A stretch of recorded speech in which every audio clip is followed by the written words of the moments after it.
नमस्कार दोस्तों, आज मैं आपको समझाकर चलूंगा इस क्लास के अंदर कि पुट ऑप्शन क्या होता है और लोग पुट ऑप्शन के को किस तरीके से लेके चलते हैं और पुट ऑप्शन किस तरीके से हमारे लिए हेल्पफुल होता है। तो मैं आपको थोड़ा डिटेल में समझाऊंगा और मैं इसमें थोड़ा आपको इन डेप्थ लेकर जाऊंगा। थोड़ा समझने की कोशिश कीजिएगा। देखो दोस्तों, आपने एक कार को परचेज किया और जिस कार को आपने परचेज किया उस कार की जो कीमत थी वो थी 28 लाख। तो सपोज करके चलो आपकी एक कार है जिस कार की कीमत है 28 लाख। अब इस 28 लाख की इस कार के अंदर ऑब्वियस सी बात है कि इस कार की जो टोटल कीमत 28 लाख है, ये बहुत सारे कंपोनेंट्स को मिलाकर 28 लाख रुपए इसकी कीमत बनी होगी। अब आप इस 28 लाख की गाड़ी को अगर आप परचेज करते हो तो आपको कहीं ना कहीं ये भी डर होता है कि अगर इसके अंदर कोई डेंट या पेंट लग गया, कहीं से किसी ने इसको ठोक दिया, ये टूट गई या फिर कोई इसके अंदर खराबी निकली या इसकी कोई लाइट खराब हो गई या लाइट टूट गई, तो उस केस में आप क्या कर पाओगे। तो एक तो चीज़ होती है आपके पास में वारंटी, जो कि आपको कंपनी दे के चलती है उसकी मैन्युफैक्चरिंग से रिलेटेड, मैन्युफैक्चरिंग डिफेक्ट्स से रिलेटेड। लेकिन जो एक्सीडेंटल होता है वो आपका कभी भी कंपनी उसमें किसी तरीके का कोई भी क्लेम आपको देकर नहीं चलती, क्योंकि ऐसी कोई भी गाड़ी नहीं है जिसके साथ एक्सीडेंट नहीं हो सकते हैं। तो यहाँ आपको जाना पड़ता है एक इंश्योरेंस कंपनी के पास में, और इंश्योरेंस कंपनी के पास जाकर आप उससे बात करते हो कि मेरी 28 लाख की मेरी जो गाड़ी है, मैं इस पूरी 28 लाख की गाड़ी को इंश्योर कराना चाहता हूँ पूरी 28 लाख की वैल्यू के लिए, कि इनकेस अगर ये चोरी हो जाती है तो कंपनी मेरे को, इंश्योरेंस कंपनी मेरे को 28 लाख रुपए मेरे को पूरे के पूरे देगी। इनकेस अगर इस गाड़ी में किसी भी तरीके की कोई भी खराबी आ जाती है तो कंपनी में, इंश्योरेंस कंपनी मेरी उस गाड़ी को बिल्कुल बिल्कुल जैसी है बिल्कुल वैसे मेंटेन करके देगी। और यहाँ पर ये कंपनी आपके साथ ये एक कॉन्ट्रैक्ट करती है, और वो जो कॉन्ट्रैक्ट होता है इंश्योरेंस का कॉन्ट्रैक्ट होता है, उसके लिए आपको एक प्रीमियम पे करना पड़ता है। अब देखो, भगवान ना करे कि कुछ ऐसी सिचुएशन हो जाए कि देखिए आपकी ये जो गाड़ी है ये गाड़ी चोरी हो जाती है, ठीक है। अब उसके बाद ये गाड़ी चोरी हो जाती है, आप उसे ढूंढने की बहुत कोशिश करते हो, या किसी एक्सीडेंट में मतलब या किसी वजह से मतलब कोई ऊपर से कोई छत नीचे गिर जाती है या कोई पेड़ नीचे गिर जाता है और आपकी गाड़ी टूट फूट बिल्कुल कचूमर हो जाती है, खत्म हो जाती है, या कोई एक्सीडेंट में इसको ठोक देता है या पीछे से इसको कुचल देता है, खत्म कर देता है। अब उस केस में अब आप लॉजिकली समझ के चलना, इंश्योरेंस कंपनी को आपने एक प्रीमियम पे किया था, और मैं ये मान के चलता हूँ कि आपने तकरीबन 20,000 रुपये का प्रीमियम पे किया था।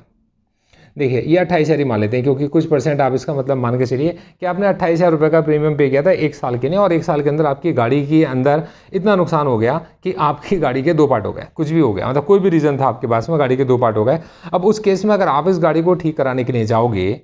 तो उस गाड़ी को ठीक कराने के लिए अब आपकी जो कीमत लग रही है वो तकरीबन मैं मान के चलता हूँ 6 लाख रुपए लग रही है, कि 6 लाख रुपए में आपकी गाड़ी वापस जैसी थी बिल्कुल वैसी हो सकती है। पहला सिनेरियो बनता है। तो दूसरा सिनेरियो बनता है आपकी गाड़ी ही खो जाती है, गाड़ी ही गिर जाती है, गाड़ी ही चोरी हो जाती है। अब उस केस में आपकी जो गाड़ी की कीमत थी वो कितनी थी, 28 लाख रुपए थी, और इस 28 लाख की गाड़ी को अब आपके पास में एक 28,000 रुपये का प्रीमियम कवर करता है। तो आप इसके बिहाफ पर अब आप उसके पास जाओगे इंश्योरेंस कंपनी से और अपने पूरा 28 लाख रुपए का क्लेम करोगे अपनी उस गाड़ी के लिए, कि मुझे एग्जैक्ट वही गाड़ी चाहिए या मुझे इसका मेरे को क्लेम दो। 28 लाख रुपए के लिए आप प्रीमियम पे कर चुके हो, गाड़ी के जो इंश्योरेंस कंपनी है वो आपसे 28,000 रुपये प्रीमियम रिसीव कर चुकी है, कि इन केस अगर आपकी गाड़ी को एक साल तक कोई नुकसान नहीं होता तो ये सारा का सारा प्रीमियम इंश्योरेंस कंपनी का हो जाएगा, और अगर कोई नुकसान इसके अंदर होगा तो इसकी किसी भी तरीके की, जिस तरीके की इंश्योरेंस पॉलिसीज के अंदर वो जो कॉन्ट्रैक्ट बना होगा, ये पैसा इंश्योरेंस कंपनी पे कर कर चलेगी। तो पुट ऑप्शन बेसिकली क्या होता है कि जब कभी हम किसी स्टॉक को परचेज करते हैं तो हम सभी के अंदर एक ही रहता है कि यार इस स्टॉक के अंदर प्रॉफिट आया, हम जल्दी से प्रॉफिट को बुक कर लें। अब कई बार क्या होता है, कोई स्टॉक मोमेंटम में होता है, आपका दिल अंदर से जानता है कि यार ये स्टॉक ना मोमेंटम में चल रहा है, और जब ये स्टॉक मोमेंटम है तो इसका मोमेंटम अपवर्ड है, अगर मैं इसका प्रॉफिट आज बुक कर लूंगा तो मैं इसको प्रॉफिट, मैं देखिए किसी भी एग्जाम्पल से लेके चलिए कि सपोज करिए आपने किसी स्टॉक को, जो की कीमत थी उसकी 1200 रुपए और उसकी कीमत हो गई है 1500 रुपए, अब आप उस स्टॉक के अंदर 300 रुपए प्लस पॉइंट में हो। अब आप या तो उसमें कुल 300 रुपए का प्रॉफिट बुक कर सकते हो, या फिर आप वेट कर सकते हो कि इस स्टॉक की, आपको ऐसा लगता है कि स्टॉक 2300 तक जा सकता है। अब आप खुद सोचो कि 1200 रुपए का स्टॉक 300 रुपए आपके पास में प्रीमियम पे करके, मतलब 300 रुपए बढ़ने के बाद 1500 रुपए का हो गया। अब आप इस स्टॉक को बेचना नहीं चाहते, क्योंकि आप बेचोगे तो कुल 300 रुपए का प्रॉफिट है, लेकिन अगर आप इसको होल्ड करके रखोगे तो आपको पता है कुछ समय में 2300 रुपए का स्टॉक होने वाला है। लेकिन आपका लॉस कितना बड़ा, मतलब देखिए रिस्क कितना बड़ा है, ये स्टॉक वापस नीचे भी गिर सकता है, और ये 300 रुपए जो आपने कमाए थे, 300 के 300 रुपए यहाँ पर आपके जा सकते हैं, पूरे के पूरे 300 रुपए का नुकसान हो सकता है। अब ऐसी सिचुएशन में आप क्या करोगे। अब आप देखो, अब ऐसी सिचुएशन में मतलब जनरली क्या करते हैं, जब मार्केट ऊपर की तरफ भाग रही होती है तो मार्केट के अपसाइड की रैली को कैच करने के लिए मार्केट पार्टिसिपेंट पुट को बेच रहे होते हैं। तो ऐसे समय पर पुट बहुत ज़्यादा सस्ती हो गई होती है, मतलब जो पुट के सेलर्स होते हैं पुट को सेल कर रहे होते हैं, तो पुट बहुत ज़्यादा सस्ती हो जाती है जब मार्केट दौड़ रहा होता है। अब ऐसे समय पर अगर कोई बंदा एक पुट परचेज करता है 100 रुपये की, आपके पास एक शेयर के अंदर आपको 300 रुपये मिल सकते थे। देखिए 300 रुपये प्लस था आपका, और आपने केवल एक शेयर को बेचा और आपने कोई 100 रुपये की कीमत वाली किसी पुट को अगर आपने परचेज किया। देखिए मैं अब अभी आपके ऊपर है कि मतलब लॉट साइज वगैरह आप देखेंगे किसका कितना है, और आपने एक 100 रुपये की प्रीमियम वाली पुट को आपने परचेज कर लिया।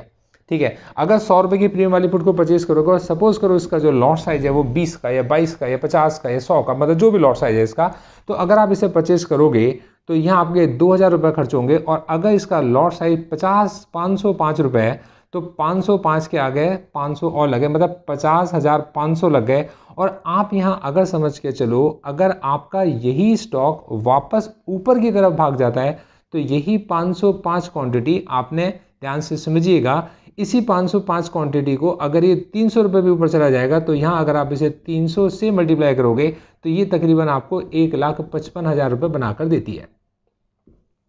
तो ऐसी जगह पर ये जो पुट ऑप्शन है इसका ये छोटा सा रिस्क